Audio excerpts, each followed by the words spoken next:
स्वागत है आपका पार्टीशन स्टोरीज में। आज हमारे पास जो स्टोरी है वो मोहन राकेश द्वारा लिखी गई है। मलबे का मालिक लाया हूं, तो आज जरा गौर फरमाइएगा इस स्टोरी पर और नीचे कमेंट करके बताइएगा कि आपको ये कहानी कैसी लगी। और आपको अच्छी लगे तो जरूर शेयर करिएगा और जाते जाते एक सब्सक्राइब जरूर दे जाइएगा। अगर आप नए हैं तो जरूर सब्सक्राइब करिए ताकि आपको मैं रोज एक नई कहानी सुना सकूं। तो आइए शुरू करते हैं आज की कहानी, मलबे का मालिक। पूरे 7.5 साल बाद लाहौर से अमृतसर आए थे। हॉकी का मैच देखना तो बहाना ही था। उन्हें ज्यादा चाव उन घरों और बाजारों को देखने का था जो 7.5 साल पहले उनके लिए पराये हो गए थे। हर सड़क पर मुसलमानों की कोई न कोई टोली घूमती नजर आती थी। उनकी आंखें इस आग्रह के साथ वहां की हर चीज को देख रही थी जैसे वो शहर साधारण शहर न होकर एक खास आकर्षण का केंद्र हो। तंग बाजारों से गुजरते हुए वो एक दूसरे को पुरानी चीजों की याद दिला रहे थे। देख फतेदीना, मिस्री बाजार में मिस्री की दुकानें पहले से कितनी कम रह गई हैं। उस नुक्कड़ पर सुक्खी भटियारन की भट्टी थी जहां वो पान वाला बैठा है। ये नमक मंडी देख लो खान साहब, यहाँ की एक एक ललाइन वो नमकीन होती है कि बस। बहुत दिनों के बाद बाजारों में तुर्रेदार पगड़ियां और लाल तुर्की टोपियां दिखाई दे रही थी। लाहौर से आए हुए मुसलमानों में काफी संख्या ऐसे ही लोगों की थी जिन्हें विभाजन के समय मजबूर होकर अमृतसर छोड़कर जाना पड़ा था।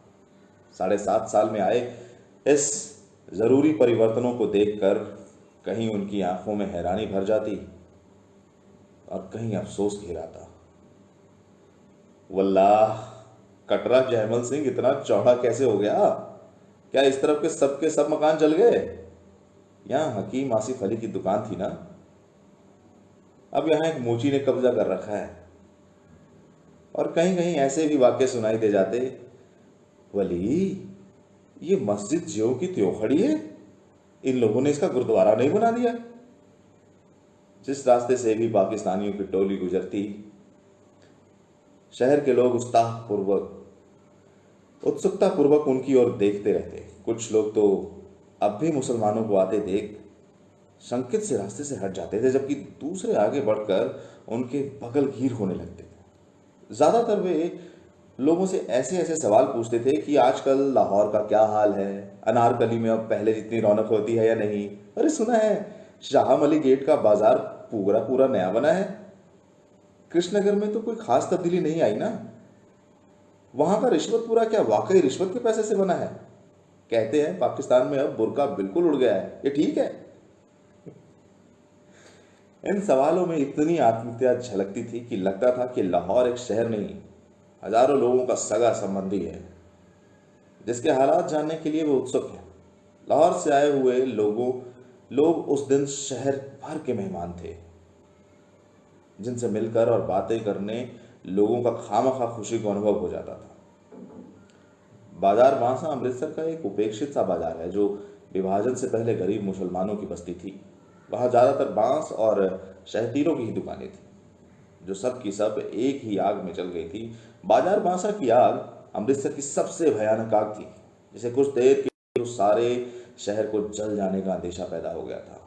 बाजार बांसा के आसपास कई मोहल्लों को तो उस आग ने अपनी लपेट में ले लिया था। खैर, किसी तरह वो आग काबू में तो आ गई, पर उसमें मुसलमानों के एक एक घर के साथ हिंदुओं के भी 4-6 घर जलाकर राख हो गए। अब 7.5 साल में उनमें कई इमारतें तो फिर से खड़ी हो गई थी, मगर जगह जगह मलबे के ढेर अब भी मौजूद थे। नई इमारतों के बीच बीच में मलबे के ढेर अजीब ही वातावरण प्रस्तुत करते थे। बाजार बांसा में उस दिन की चहल पहल नहीं थी, क्योंकि उस बाजार में ज्यादातर बाशिंदे तो अपने मकानों के साथ ही शहीद हो गए थे, और जो बचकर चले गए थे उनमें शायद लौट कर आने की हिम्मत बाकी नहीं रही थी। सिर्फ एक दुबला पतला बूढ़ा मुसलमान ही उस वीरान बाजार में आया और वहां की नई और जली हुई इमारतों को देखकर जैसे भूल भुलैया में पड़ गया। बाएं हाथ को जाने वाली गली के पास पहुंचकर उसके कदम अंदर मुड़ने को हुए, मगर फिर वो हिचकिचा कर वहां खड़ा रह गया। वो बाहर खड़ा ही था कि जैसे उसने निश्चय नहीं हुआ कि ये वही गली है या नहीं जिसमें वो जाना चाहता है। गली में एक तरफ कुछ बच्चे कीड़ी काड़ा खेल रहे थे, कुछ अंतर पर दो औरतें ऊंची आवाज में चीखती हुई एक दूसरे को गालियां दे रही थी। सब कुछ बदल गया था मगर बोलियां नहीं बदली थी। बुढ़े मुसलमान ने धीमे स्वर में अपने से कहा और छड़ी का सहारा लिए खड़ा रहा। उसके घुटने पजामे के बाहर से निकल रहे थे और घुटनों से के थोड़ा ऊपर ही उसकी शेरवानी की 3-4 पैबंद लगे थे। गली में एक बच्चा रोता हुआ बाहर को आ रहा था। उसने उसे पुचकार कर पुकारा, ओ इधर आ बेटे, इधर आ, देख तुझे चिज्जी देंगे, आजा आजा। और वो अपनी जेब में हाथ डालकर उसे देने के लिए कोई चीज ढूंढने लगा। बच्चा क्षण भर के लिए चुप कर गया, लेकिन फिर उसकी होंठें बिसुर लिए और वो रोने लगा। एक 16-17 बरस की लड़की गली के अंदर से दौड़ती हुई आई और बच्चे की बांह पकड़कर उसे गली में घसीटते ले चली। बच्चा रोने के साथ साथ अपनी बांह छुड़ाने में मचलने लगा। लड़की ने उसको बाहों में उठाकर अपने साथ चिपका लिया और उसका मुंह चूमती हुई बोली, चुप कर मेरा वीर, रोएगा तो तुझे वो मुसलमान ने पकड़ के ले जाएगा। आए मैं अपने वीर ते वारी जाऊं, चुप कर। बुढ़े मुसलमान ने बच्चे को देने के लिए जो पैसा निकाला था वो वापस जेब में रख लिया। सिर से टोपी उतार कर उसने वहां थोड़ा खुजलाया और टोपी बगल में दबा ली। उसका गला खुश्क हो रहा था और घुटने जरा जरा कांप रहे थे। उसने गली के बाहर की बंद दुकानों के तख्ते का सहारा ले लिया और फिर से सिर लगा ली। गली के सामने जहां पहले ऊंची ऊंची शहतीरियां रखी रहती थी वहां अब एक तिमंजिला मकान खड़ा था। सामने बिजली के तार पर 2 जर्रों को देखता रहा। फिर उसके मुंह से निकला, या मालिक। एक लड़का चाबियों का गुच्छा घुमाता हुआ गली की ओर आया और बुढ़े को वहां खड़े देखकर उसने रुक कर पूछा, हाँ जी कहिए मियाँ जी, यहां किस तरह खड़े हैं? बुढ़े मुसलमान की छाती और बाहों में हल्की सी कपकपी हुई। उसने होठों पर जुबान फेर कर उस लड़के को ध्यान से देखते हुए पूछा, बेटे तेरा नाम मनोरी तो नहीं है? लड़के ने चाबियों का गुच्छा हिलाना बंद कर मुट्ठी में ले लिया और आश्चर्य के साथ पूछा, आपको मेरा नाम कैसे पता है? 7.5 साल पहले तो बेटे इतना सा था। ये कहकर उस बुढ़े ने मुस्कुराने की कोशिश की। आप आज पाकिस्तान से आए हैं? मनोरी ने पूछा। हाँ, मगर पहले हम इस गली में रहते थे। मेरा लड़का चिराग दिन तुम लोगों का तो दर्जी था। तकसीम से 6 महीने पहले हम लोगों ने यहाँ अपना नया मकान बनाया था। ओ गन्नी मियाँ, मनोरी ने पहचान कर कहा। हाँ बेटे, मैं तुम लोगों का गन्नी मियाँ हूँ। चिराग और उसके बीवी बच्चे तो नहीं मिल सकते, मगर मैंने कहा कि एक बार मकान की सूरत ही देख लूं। और उसने टोपी उतार कर सिर पर हाथ फेरते हुए आंसुओं को बहाने से रोक लिया। आप तो शायद काफी पहले ही यहां से चले गए थे ना? मनोरी में स्वर में संवेदना लाकर कहा, हाँ बेटे, मेरी बदबख्शी थी कि पहले अकेला निकलकर चला गया। यहाँ रहता तो उनके साथ मैं भी। अब कहते कहते उसे एहसास हुआ है कि उसे ऐसी बात नहीं कहनी चाहिए। उसने बात मुंह में रोक ली मगर आंखों में आए हुए आंसुओं को बह जाने दिया। अरे छोड़िए गनी साहब, अब बीती बातों को सोचने में क्या रखा है? मनोरी ने गनी की बांह पकड़कर कहा, आइए आइए आपको घर दिखा दूं। गली में खबर इस रूप में फैली थी कि गली के बाहर एक मुसलमान खड़ा है जो रामदासी के लड़के को उठाने जा रहा था। उसकी बहन ने उसे पकड़कर घसीट लाई, नहीं तो वो मुसलमान उसे ले गया होता। ये खबर पाते ही जो औरतें गली में पीढ़े बिछाकर बैठी थी वो अपने अपने पीढ़े उठाकर घरों के अंदर चली गई। गली में खेलते हुए बच्चों को भी उन औरतों ने पुकार पुकार के घर में बुला लिया, आ जाओ भाई आ जाओ, जल्दी आओ, वापस आओ, चलो चलो घर चलो। मनोरी जब गनी को लेकर गली में गया तो गली में एक फेरी वाला रह गया था, या कुएं के साथ उगे हुए पीपल के नीचे रखा पहलवान बिखर कर सोया दिखाई दे रहा था। घरों की खिड़कियों में से और किवाड़ों के पीछे से अलबत्ता कई चेहरे झांक रहे थे। गनी को गली में आते देखकर उनमें से हल्की हल्की बातें शुरू हो गई थी। दाढ़ी के सब बाली सफेद हो जाने के बावजूद लोगों ने चिराग दीन के बाप अब्दुल गनी को पहचान लिया था। वो आपका मकान था। मनोरी ने दूर से ही मलबे की ओर इशारा किया। गनी पल भर के लिए ठिठक कर फटी फटी आंखों से उसे देखता रहा। चिराग और उसके बीवी बच्चों की मौत को वो काफी अरसा पहले स्वीकार कर चुका था, मगर अपने नए मकान को इस तरह देखकर उसे जो झुरझुरी हुई, उसके लिए वो तैयार नहीं था। उसकी जवान पहले से ज्यादा खुश्क हो गई थी और घुटने भी और ज्यादा कांपने लगे थे। वो मलबा? उसने अविश्वास के स्वर में पूछा। मनोरी ने उसके चेहरे का बदला हुआ रंग देखा और उसकी बांह को और सहारा देकर ठहरे हुए स्वर में उत्तर दिया, आपका मकान उन्हीं दिनों जला दिया गया था। गनी छड़ी का सहारा लेता हुआ किसी तरह मलबे के पास पहुंच गया। मलबे में अब मिट्टी ही मिट्टी थी, जिसमें जहां तहां टूटी और जली हुई ईंटें फंसी थी।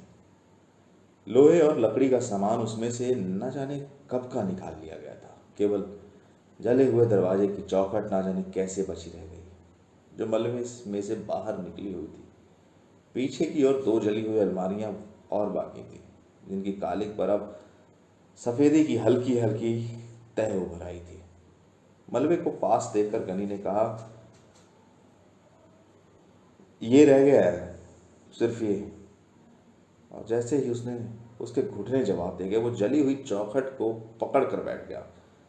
क्षण भर बाद उसका सिर भी चौखट से जा लगा और उसके मुंह से बिलखने की सी आवाज निकली, हाय ओए चिराग दीन। जलते हुए किवाड़ की चौखट 7.5 साल मलबे में से सिर निकाले खड़ी तो रही थी, मगर उसकी लकड़ी बुरी तरह फुरफुरा गई थी। गनी के सिर के छूने से उसके कई रेशे झड़कर बिखर गए थे। कुछ रेशे गनी की टोपी और बालों पर आ गिरे। लकड़ी के रेशों के साथ एक कैंचुआ नीचे गिरा, जो गनी के पैर से 6-8 इंच दूर नाली के साथ बनी ईंटों की पटरी पर सरसराने लगा। वो अपने लिए सुराग ढूंढता हुआ जरा सा सिर उठाता, मगर 2-1 बार सिर पकड़कर और निराश होकर दूसरी ओर मुड़ जाता। खिड़कियों में से झांकने वाले चेहरों की अब संख्या पहले से कहीं ज्यादा बढ़ गई थी। उनमें बातें और तेज हो चली थी कि आज कुछ न कुछ जरूर होगा। चिराग दिन का बाप गनी आ गया है, इसलिए 7.5 साल पहले की सारी घटनाएं आज खुल जाएंगी। लोगों को लग रहा था कि जैसे वो मलबा ही गनी की सारी कहानी सुना देगा। कि शाम के वक्त चिराग ऊपर के कमरे में खाना खा रहा था, जब रखे पहलवान ने उसे नीचे बुलाया और वो 1 मिनट आकर एक जरूरी बात सुन जाए। पहलवान उन दिनों गली का बादशाह था। हिंदुओं पर ही उसका काफी दबदबा था। चिराग तो खैर मुसलमान था। चिराग हाथ पर कौर बीच में ही छोड़कर नीचे उतर आया। उसकी बीवी जुबैदा और दोनों लड़कियां किश्वर और सुल्ताना खिड़कियों में से नीचे झांकने लगी। चिराग ने ड्योढ़ी के बाहर कदम रखा ही था कि पहलवान ने उसे कमीज के कॉलर से पकड़कर नीचे खींच लिया और गली में गिराकर उसकी छाती पर बैठ गया। चिराग उसका छुरे वाला हाथ पकड़कर चिल्लाया, ना रखे पहलवान, मुझे मत मार। ओए हाय ओए, मुझे बचाओ जुबैदा मुझे बचाओ। और ऊपर से जुबैदा चीखती हुई नीचे ड्योढ़ी की तरफ भागी। रखे के शागिर्द ने चिराग के जद्दोजहद करती हुई बाहें पकड़ ली और रखा उसकी जांघों के घुटने को उससे दबाए हुए बोला, चीखता क्यों है भैंड के, तुझे पाकिस्तान दे रहा हूं। और जुबैदा के नीचे पहुंचने से पहले ही उसने चिराग को पाकिस्तान दे दिया। आसपास के घरों की खिड़कियां बंद हो गई। जो लोग इस दृश्य के साक्षी थे, उन्होंने दरवाजे बंद करके अपने को इस घटना के उत्तरदायित्व से मुक्त कर दिया था। बंद किवाड़ों में उन्हें देर तक जुबैदा, किश्वर और सुल्ताना के चीखने की आवाजें सुनाई देती रही। रखे पहलवानों के साथियों ने उन्हें भी उसी रात पाकिस्तान देकर विदा कर दिया, मगर दूसरे तवील रास्ते से। उनकी लाशें चिराग के घर में ना मिलकर बाद में नहर के पानी में पाई गई। 2 दिन तक चिराग की घर की खाना तलाशी होती रही। जब उसका सारा सामान लूटा जा चुका था तो ना जाने किसने उस घर को आग लगा दी। रखे पहलवान ने कसम खाई थी कि वो आग लगाने वाले को जिंदा जमीन में गाड़ देगा, क्योंकि उसने उस मकान पर नजर रखकर ही चिराग को मारने का निश्चय किया था। उसने उस मकान को शुद्ध करने के लिए हवन सामग्री भी खरीद ली थी, मगर आग लगाने वाले का पता नहीं चल सका। उसे जिंदा गाड़ने की नौबत तो बाद में आती। अब 7.5 साल से रखा पहलवान उस मलबे को अपनी जागीर समझता आ रहा था, और जहां न वह किसी को गाय भैंस बांधने देता, ना ही खोंचा लगाने देता था। उस मलबे से बिना उसकी अनुमति के कोई ईंट भी नहीं उठा सकता था। लोग आशा कर रहे थे कि सारी कहानी जरूर किसी न किसी तरह गनी के कानों में पहुंच जाएगी। मलबे को देखकर उसे अपने आप इस सारी घटना का पता चल जाएगा, और गनी मलबे की मिट्टी नाखूने से खोद खोद कर अपने ऊपर डाल रहा था। दरवाजे की चौखट को बांग में लिए हुए रो रहा था। बोल चिरागदीन बोल, तू कहाँ चला गया ओए? ओ किश्वर, ओ सुल्ताना, है मेरे बच्चे, ओए गन्नी को कहाँ छोड़ दिया ओए? और भुरभुरे किवाड़ के कड़ी के रेशों से छड़ते जा रहे थे। पीपल के नीचे सोए हुए रखे पहलवान को किसी ने जगा दिया, या वो वैसे ही जाग गया। ये जानकर कि पाकिस्तान से अब्दुल गनी आया है और अपने मकान के मलबे पर बैठा है, उसके गले में थोड़ा झाग उठाया, जिससे उसे खांसी हो आई, और उसने कुएं के फर्श पर ही थूक दिया। मलबे की ओर देखते हुए उसकी छाती से धौंकनी सा स्वर निकला, और उसका निचला होंठ थोड़ा बाहर को फैलाया। गनी अपने मलबे पर बैठा है। उसके शागिर्द लच्छे पहलवान ने उसके पास आकर बैठते हुए बात कही। वो मलबा उसका कैसे है, मलबा हमारा है, पहलवान ने झाग के कारण घर घराई हुई आवाज में कहा। मगर वो वहां पर बैठा है, लच्छे के आंखों में रहस्यमय संकेत लाकर कहा उसने। बैठा है तो बैठे रहने दे, तो चिलम ला। मनोरी ने अगर उससे कुछ बताया तो नहीं? मनोरी की शामत आई है। लच्छा चला गया। कुएं की पीपल की कई पुरानी पत्तियां बिखरी थी। रखा उन पत्तियों को उठा उठाकर हाथों में मसलता रहा, और जब लच्छे ने चिलम के नीचे कपड़ा लगाकर कुछ हाथ में दिया तो उसने कश खींचते हुए, और भी तो किसी से गनी नहीं मिला ना, उसकी बात तो नहीं हुई किसी से? नहीं, ये ले। उसने खांसते हुए चिलम लच्छे के हाथ में दे दी। लच्छे ने देखा कि मनोरी मलबे की तरफ से गनी की बांह पकड़े हुए आ रहा है। वो उकड़ू होकर चिलम के लंबे लंबे कश खींचने लगा।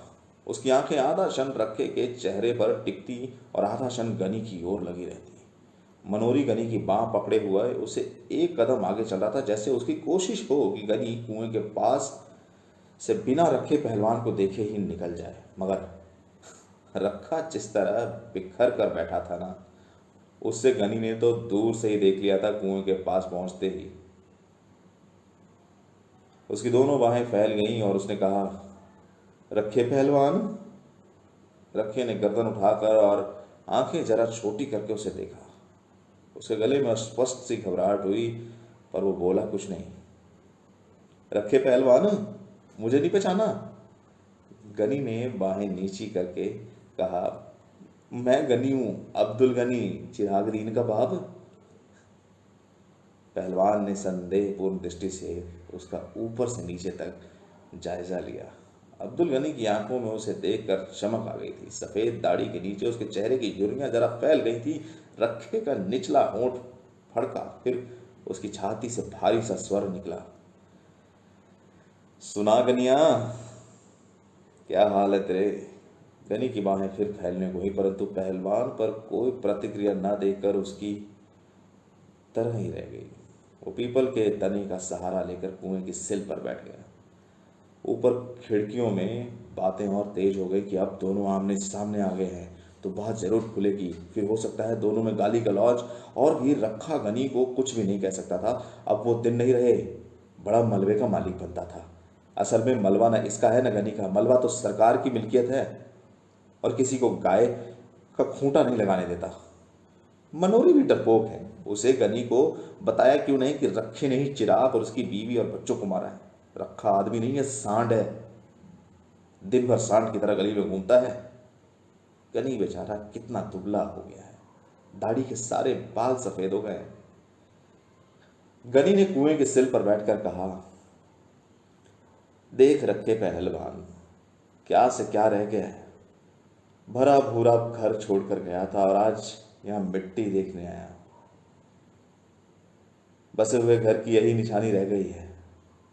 तू सच पूछे रखे तो मेरा यह मिट्टी भी छोड़कर जाने को जी नहीं करता। और उसकी आंखें छलछला आई। पहलवान ने फैली हुई टांगें समेट ली और अंगेछा कुएं की ओर मुंडेर से उठाकर कंधे पर डाल लिया। लच्छे ने चिलम उसकी तरफ बढ़ा दी और वो कश खींचने लगा। तू बता रखे, ये सब किस तरह हुआ। गनी आंसू को रोकता हुआ आग्रह के साथ बोला, तुम लोग तो उसके पास थे, सब में भाई भाई जैसी मोहब्बत थी। अगर वो चाहता तो तुम में से किसी के घर में छिप सकता था। उसे इतनी भी समझ नहीं आई। ऐसा ही रखे ने कहा, ऐसा ही है, क्या कर सकते हैं। रखे को स्वयं लगा कि उसकी आवाज में कुछ स्वाभाविक सी गूंज है। उसने होंठ के गाढ़े लार से चिपक से गए थे। उसकी मूंछों के नीचे पसीना उसके होंठों पर आ रहा था। उसने माथे पर किसी चीज का दबाव पड़ रहा था और उसकी रीढ़ की हड्डी सहारा चाह रही थी। पाकिस्तान का क्या हाल है, उसने वैसे ही स्वर में पूछा। उसके गले की नसों में तनाव आ गया था। उसने अंगूठों से पगलों का पसीना पूछा और गले का झाग मुंह में खींचकर गली में थूक दिया। मैं क्या हाल बताऊं रखे। गनी ने दोनों हाथों से छड़ी पर जोर देकर झुकता हुआ बोला, मेरा हाल पूछो तो वो खुदा ही जानता है।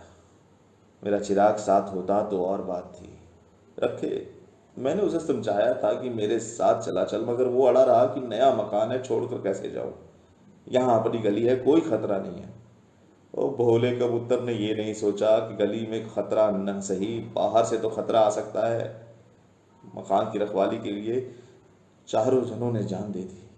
रखे, उसे तेरा बहुत भरोसा था। कहता था रखे के रहते कोई मेरा कुछ नहीं बिगाड़ सकता। मगर जब आनी आई तो रखे के रोके ना रुक सकी। रखे ने सीधा होने की चेष्टा की क्योंकि उसकी रीढ़ की हड्डी दर्द कर रही थी। उसने अपने कमर और जांघों को जोड़ों पर सख्त दबाव महसूस हो रहा था। पेट के आंतड़ियों के पास जैसे कोई चीज उसकी सांस को जकड़ रही थी। उसका सारा जिस्म पसीने से भीग गया था और उसके पैरों के तलवों में चुनचुनाहट हो रही थी। बीच बीच में फलझड़ियां सी ऊपर से उतरती और उसके आंखों के सामने तैरती हुई निकल जाती। उसे अपनी जबान और होठों के बीच अंतर कुछ ज्यादा महसूस हो रहा था। उसने अंगूठों के होठों में कानों को साफ किया और उसके मुंह से निकला,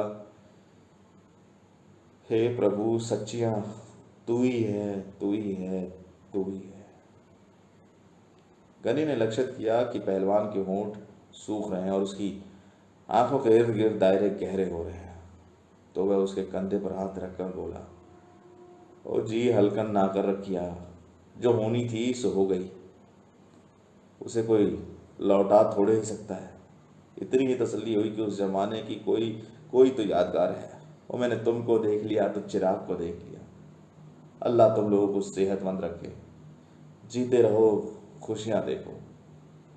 और गरीब छड़ी को पर दबाव देकर उठ खड़ा हुआ और चलते हुए उसने फिर कहा, अच्छा रखे पहलवान, याद रखना।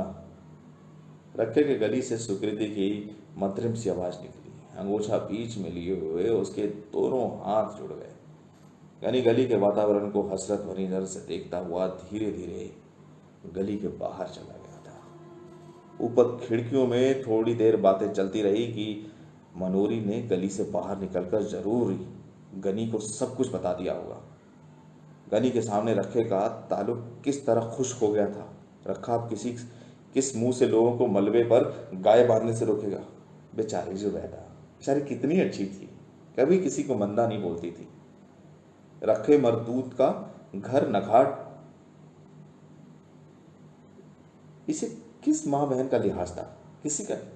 और थोड़ी ही देर में औरतें घरों से बाहर गली में उतर आई। बच्चे गली में गुल्ली डंडा खेलने लगे और 12-13 बरस की लड़कियां किसी बात पर एक दूसरे से लड़ भिड़ी। रखा गहरी शाम तक कुएं पर बैठा खंखारता और चिलम फूकता रहा। कई लोगों ने वहां से गुजरते हुए पूछा, रखे शाह, सुना है आज गनी पाकिस्तान से आया था? आया था। रखे ने हर बात का एक ही उत्तर दिया, फिर कुछ नहीं, चला गया। रात होने पर पहलवान रोज की तरह गली के बाहर बाईं ओर की दुकान के तख्ते पर आ बैठा। रोज अक्सर वो रास्ते में गुजरने वाले परिचित लोगों को आवाज दे देकर बुला लेता था और उन्हें सट्टे के गुर और सेहत के नुस्खे बताया करता था। मगर उस दिन लच्छे को अपनी वैष्णो देवी की यात्रा का विवरण याद आया और वो वही सुनाता रहा जो उसने 15 साल पहले की थी।